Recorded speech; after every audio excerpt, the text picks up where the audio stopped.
Prabowo Subianto dan Gibran Rakabuming Raka menjadi salah satu pasangan Capres-Cawapres yang menggemparkan.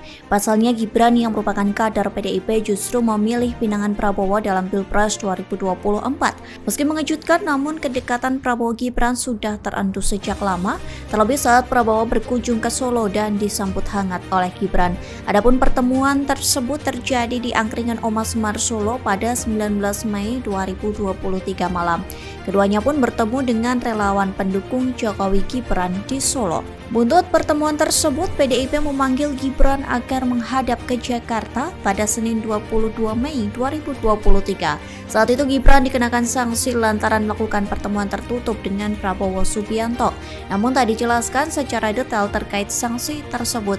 Hanya saja Ketua Bidang Kehormatan Komarudin Watubun mengaku PDIP telah memberikan banyak nasihat untuk Gibran. Sementara putra sulung Jokowi menyatakan akan tegak lurus dengan arahan Ketua Umum PDIP yakni Megawati Soekarnoputri. Sekira bulan Juli silam, nama Gibran Rakabuming Raka mulai santer digadang-gadang menjadi cawapres Prabowo. Tak hanya dari Koalisi Indonesia Maju atau KIM, namun relawan-relawan Jokowi pun mengusulkan nama Gibran. Namun saat itu Kim mengaku masih akan menimbang-nimbang terkait pendamping Prabowo. Pasalnya tak hanya Gibran, namun 3 nama tokoh lainnya masuk ke daftar cawapres Prabowo Subianto. Di antaranya Ketum Golkar Erlangga Hartarto, Menteri BUMN Erick Thohir hingga Gubernur Jawa Timur Kofifa Indar Parawansa. Saat itu Gibran memberikan respons tegas meski dirinya diminta mendampingi Prabowo. Hal itu disampaikan oleh Ketua DPP PDIP Eriko Sotarduga. Ia mengatakan Megawati menanyakan langsung ke Gibran dalam Rakernas 3 PDIP. Gibran pun menyatakan loyal dan ikut perintah Ketua Umum PDIP. Bahkan dalam setiap wawancara dengan awak media, Gibran mengaku menuruti perintah Megawati. Pada Oktober 2023, Golkar mulai mengusulkan Gibran sebagai cawapres Prabowo. Usulan itu disampaikan oleh Ketua Umum Golkar Erlangga Hartarto dalam Rapimnas di DPP Partai Golkar. Erlangga menyampaikan usulan tersebut telah mencermati dengan seksama untuk menjaga stabilitas politik, pertumbuhan ekonomi, maupun pemerataan. Di dalam Rapimnas, ia pun sempat mengabsen dan menyebut nama-nama wilayah untuk menanyakan persetujuan para kader Partai Golkar di daerah. Karena persetujuan tersebut, ia pun meresmikan nama Gibran yang diusung sebagai pendamping Prabowo. Detik-detik menegangkan saat Prabowo benar-benar mengumumkan putra sulung Jokowi sebagai calon wakil presidennya. Pengumuman itu disampaikan di kediaman Prabowo pada Minggu 22 Oktober malam. Hal itu dilakukan seusai semua ketua umum partai politik di Koalisi Indonesia Maju menggelar rapat. Namun saat itu Gibran tak hadir bersama dengan Prabowo dan masih berdinas di Balai Kota Solo.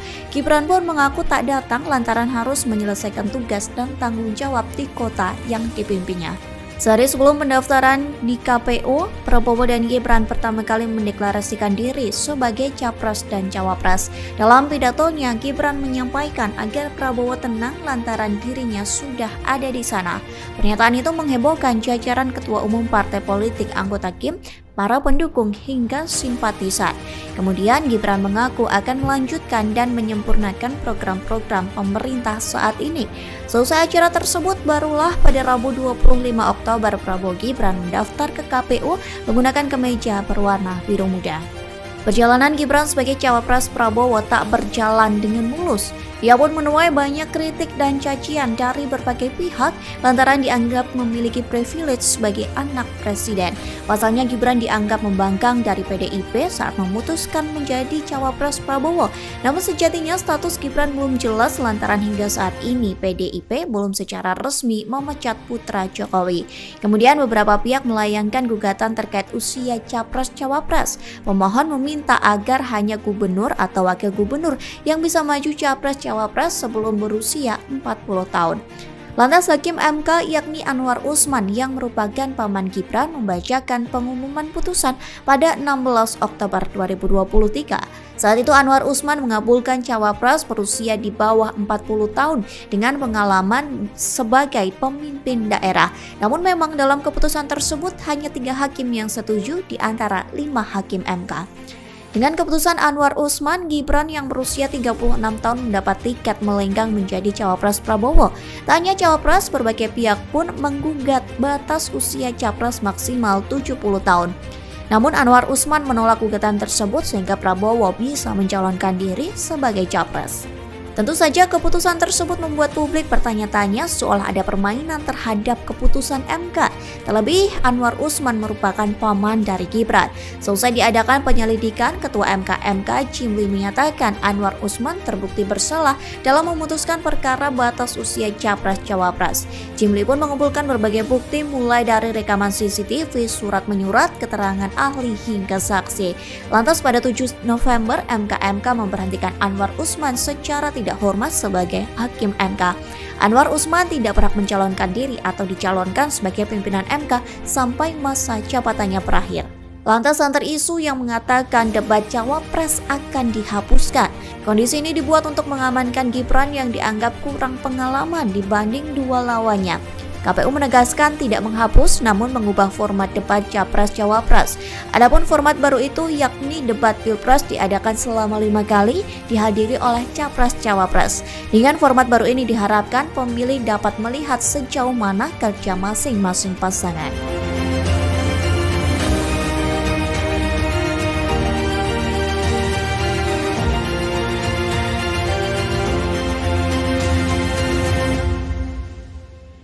Download Tribun X sekarang, menghadirkan lokal menjadi Indonesia.